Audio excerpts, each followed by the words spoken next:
A passagem de hoje é Gênesis 32, 13, 20. Vamos ler juntos. E passou ali aquela noite, e tomou, do que lhe veio à sua mão, um presente para seu irmão Esaú. 200 cabras e 20 bodes, 200 ovelhas e 20 carneiros, 30 camelas de leite com suas crias, 40 vacas e 10 novilhos, 20 jumentas e 10 jumentinhos. E deu-o na mão dos seus servos, cada rebanho à parte, e disse a seus servos: Passai adiante da minha face, e ponde espaço entre rebanho e rebanho. E ordenou ao primeiro, dizendo: Quando Esaú, meu irmão, te encontrar e te perguntar, dizendo: De quem és, para onde vais? De quem são estes diante da tua face? Então dirás: São de teu servo Jacó, presente que envia a meu senhor, a Esaú. E eis que ele mesmo vem também atrás de nós.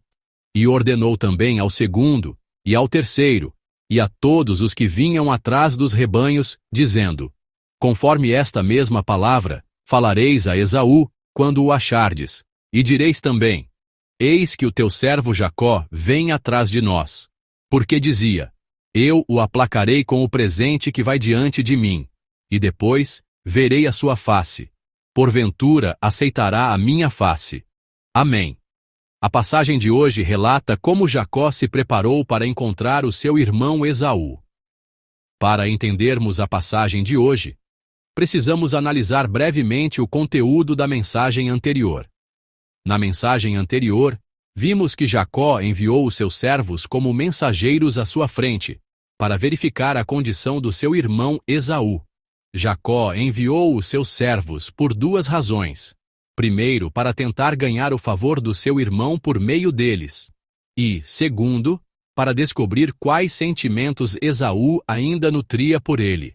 Se o coração do seu irmão tivesse se abrandado com o passar do tempo, ele poderia encontrá-lo mais tranquilamente. Mas se, pelo contrário, Esaú ainda estivesse cheio de raiva, Jacó teria que elaborar outro plano.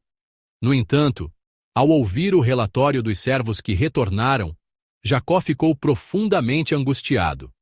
Pois, como vimos no versículo 6 da passagem anterior, ele descobriu que Esaú vinha ao seu encontro com 400 homens. Na antiga era patriarcal, uma força de 400 homens era algo formidável, e nos mostra que Esaú havia se tornado o chefe de uma tribo poderosa. É claro que Jacó ainda não sabia o motivo pelo qual Esaú estava vindo. Mas a notícia de que Esaú se aproximava com 400 homens poderia ser interpretada de duas maneiras. A primeira, que ele vinha para receber o seu irmão com alegria, feliz por reencontrá-lo depois de tanto tempo. A segunda, que ele ainda não havia abandonado o seu desejo de vingança e vinha, furioso, para se vingar. Esaú estava vindo na direção de Jacó com 400 homens. Se vocês estivessem no lugar de Jacó, qual das duas possibilidades lhes viria à mente primeiro? Conseguiriam encontrar Esaú com o coração tranquilo? Por isso, aqueles 400 homens que o acompanhavam representavam um fardo e uma ameaça enormes para Jacó. Se o número de pessoas fosse menor, talvez ele pudesse ter pensado: será que ele não vem me receber com alegria? Mas o número era muito grande. Além disso, aqueles 400 homens não eram simples servos domésticos, mas homens treinados no manejo da espada, como soldados. Com um exército desses vindo em sua direção, Jacó não teve outra escolha a não ser pensar que Esaú vinha para se vingar, e não para se reconciliar. Ao ouvir esse relatório, o coração de Jacó encheu-se de medo e angústia. Por isso, ele orou a Deus.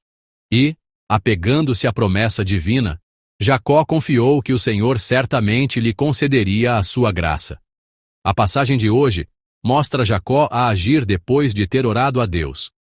Se a mensagem anterior se concentrou na oração de Jacó, a de hoje mostra-o a colocar a sua fé em prática. O texto diz que Jacó passou a noite ali. No entanto, ele não dormiu. O seu coração estava pesado de preocupação e ansiedade, e ele passou a noite em claro, sem conseguir pregar o olho. Apenas por este detalhe, podemos perceber quão grande era a sua angústia. Então, Jacó prepara um presente para abrandar o coração do seu irmão. Afinal, um presente tende a suavizar o coração de uma pessoa e a torná-la mais generosa, não é mesmo? Vamos ler juntos o versículo 13 da nossa passagem. Versículo 13. Ele passou a noite ali, e do que tinha consigo, escolheu um presente para o seu irmão Esaú. Amém.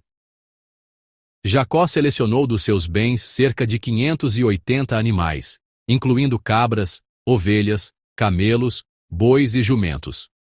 Na era patriarcal, em que os rebanhos eram a propriedade mais importante, um rebanho de 580 animais era um presente muito valioso e demonstrava grande sinceridade. Isso revela o quanto Jacó desejava apaziguar o coração do seu irmão Esaú a qualquer custo. Depois de preparar o presente, Jacó dividiu-o em vários grupos. Havia uma razão para ele ter separado os animais e enviado o presente em etapas. A primeira era para que a quantidade de animais parecesse ainda maior ao longo do caminho.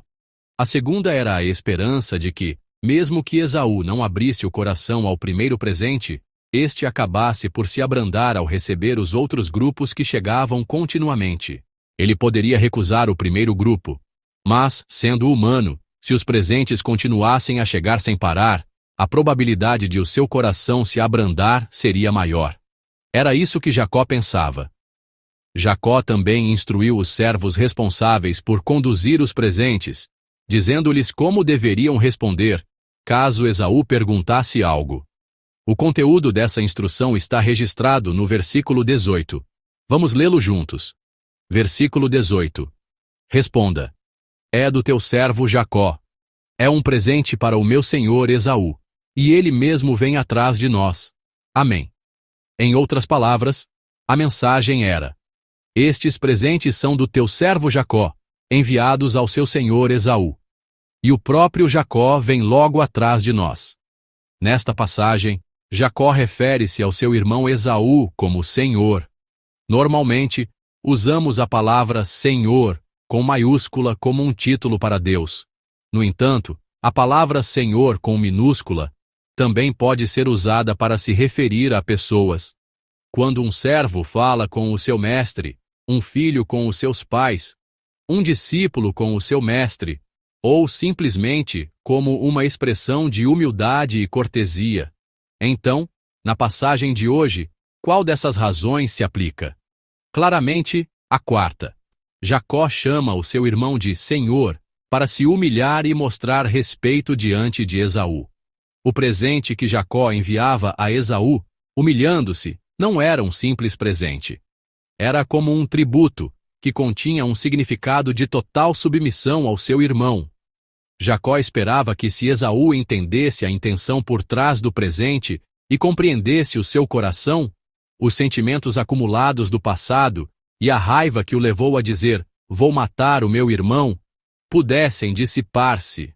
Por isso, não enviou tudo de uma vez, mas instruiu os servos de cada grupo e os enviou separadamente. A palavra de hoje mostra-nos a imagem de Jacó a esforçar-se para resolver o seu próprio problema. Ele não foi passivo. Em vez de ficar de braços cruzados, fez tudo o que podia. Claro, como vimos na mensagem anterior, no final, é Deus quem resolve todos os problemas. Lembrem-se, antes mesmo de Jacó orar, Deus, que conhece e supre as nossas necessidades, já não lhe havia mostrado o seu exército em Maanaim como resposta? Naquele momento Jacó estava tomado de medo, apavorado com a chegada do seu irmão com 400 homens. Mas, como lemos mais tarde em Gênesis 33, 4, Esaú correu para o receber. Ele não veio para se vingar, mas para acolher o irmão, feliz por reencontrá-lo depois de tanto tempo.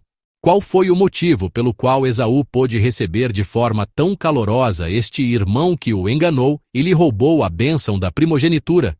Na época, não estava ele furioso, a ponto de dizer, vou matar o meu irmão? Embora muito tempo tivesse passado, essa raiva não se teria dissipado tão facilmente, e não parece que a sua raiva se tenha dissipado simplesmente por causa do presente que Jacó lhe enviou. Foi pela graça de Deus que durante o longo tempo em que estiveram separados, o coração de Esaú já tinha sido tocado e abrandado. No entanto, Jacó não sabia de nada disso. Mesmo assim, não permaneceu passivo. Depois de orar a Deus, não ficou de braços cruzados a pensar: Deus vai cuidar de tudo. Ele orou a Deus e também agiu, fazendo o que podia e devia para apaziguar o coração do seu irmão. Através de tudo isso, Deus concedeu graça a Jacó e, na sua soberania, já havia dissipado toda a raiva do coração de Esaú. Queridos irmãos e irmãs, em nossa vida, por vezes enfrentamos situações difíceis e desafiadoras. Podemos ficar tão sobrecarregados que nos afundamos em medo e preocupação, sem conseguir sair. Nesse momento, o que devemos fazer primeiro para resolver o problema? O que devemos fazer? Como Jacó, devemos em primeiro lugar orar a Deus. Deus é aquele que conhece as nossas necessidades antes mesmo de orarmos, que prepara o caminho e resolve os nossos problemas. Amém? Ele é esse tipo de Deus. Porém, isso não significa que devemos ficar sem fazer nada e ficar parados. Devemos suplicar com fé ao Deus que resolve os nossos problemas. E, além disso, se houver algo que nós mesmos possamos e devamos fazer para resolver a situação, então devemos agir. Se Jacó não tivesse voltado para a sua terra natal, não teria encontrado o seu irmão Esaú. Se ele tivesse fugido ao ouvir que Esaú vinha com 400 homens, este problema nunca teria sido resolvido, certo? Mas para o resolver, Jacó esforçou-se, fazendo o que devia e podia para apaziguar o coração do seu irmão. Mas isso não é fácil. Tal esforço só é possível quando reconhecemos nossos próprios erros, nos humilhamos e temos um desejo sincero de resolver o problema.